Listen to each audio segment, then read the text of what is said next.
Dans la commune d'Abomey-Calavi, arrondissement de Godemain, Womé est un quartier dortoir où vivent des milliers d'habitants. Mais depuis une dizaine d'années, un conflit domanial oppose des acquéreurs de parcelles et la collectivité Marcos, présumée propriétaire du foncier en litige. Une décision de justice des années 40 est en cours d'exécution, mais voici le paradoxe.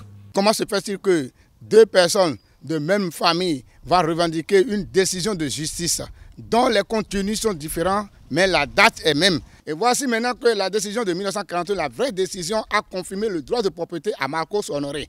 Et qui a ses descendants? Et ils ont même un liquidateur qui gère ça. Donc, suite à ça, ils ont même des papiers, ils ont une ordonnance d'inaliénabilité.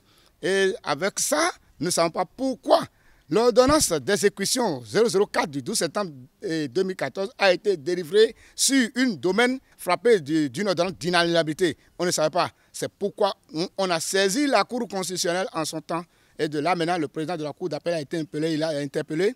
Il a dit qu'il a signé l'ordonnance dans l'ignorance. Mais une ordonnance qui a été rendue dans l'ignorance doit être retractée. Conséquence, des maisons cassées, des affrontements sanglants, des enlèvements, des emprisonnements et même des décès.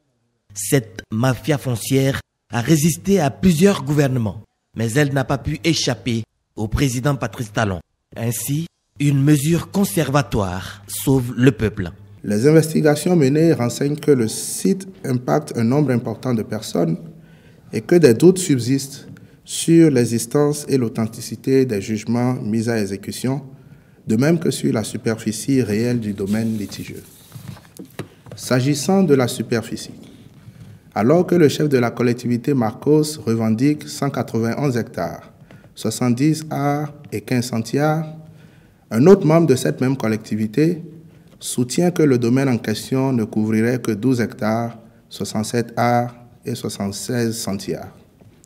Au demeurant, si les décisions de justice dont se prévaut la collectivité devraient être exécutées, elles généreraient de graves préjudices pour les acquéreurs dont le nombre est estimé à plus de 3000 personnes. C'est pourquoi, pour élucider cette question et préserver la paix sociale, le Conseil des ministres a décidé de prendre des mesures conservatoires allant dans le sens d'une expropriation pour cause d'utilité publique en application de la législation en vigueur. Décision prise en référence à l'article 529 du Code foncier et domanial. Le chef du quartier Womé et ses administrés ne savent à quel sein se vouer. C'est difficile parce que être à la tête d'un quartier et tous les jours, c'est des stress, c'est des troubles, c'est des bagarres. Et on ne dort pas. Depuis 3 ans que je suis à la tête du quartier, je ne dors plus. Ma population aussi ne dort pas.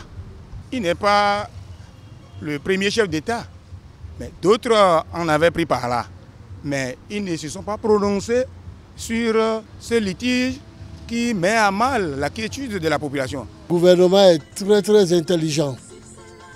Je l'ai toujours apprécié. Et je dis par la suite que, c'est-à-dire, il faut sauver la population.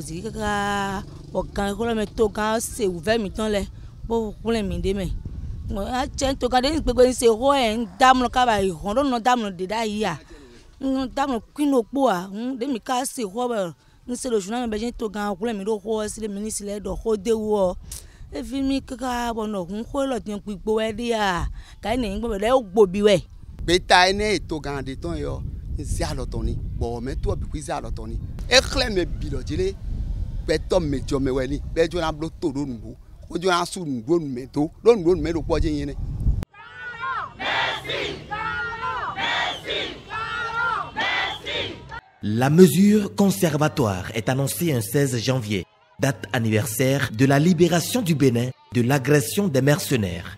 Ces populations libérées par le président Patrice Talon ont marché pour immortaliser cet acte de haute portée sociale. Maintenant que son Excellence Patrice Talon a pris la décision louable, salvatrice, pour dénouer le nœud que jadis personne ne pouvait dénouer à cause des menaces de mort ou de perdre le pouvoir, nous, population de Womé. Unis comme un essaim d'abeilles, soutenons le chef de l'État dans cette décision et dans ses actions pour la lutte contre la mafia foncière dans toutes ses formes et dans toutes ses dimensions. Une fois encore, nous disons 1000 merci au chef de l'État qu'il est un bon papa. Certains disaient que c'est la campagne. C'est la campagne. Il veut nous tromper, il veut endormir nos consciences et après, ça va ressusciter. Je dis non. Non, faux et faux. Ils ont décidé de baptiser cette intersection le carrefour de la libération.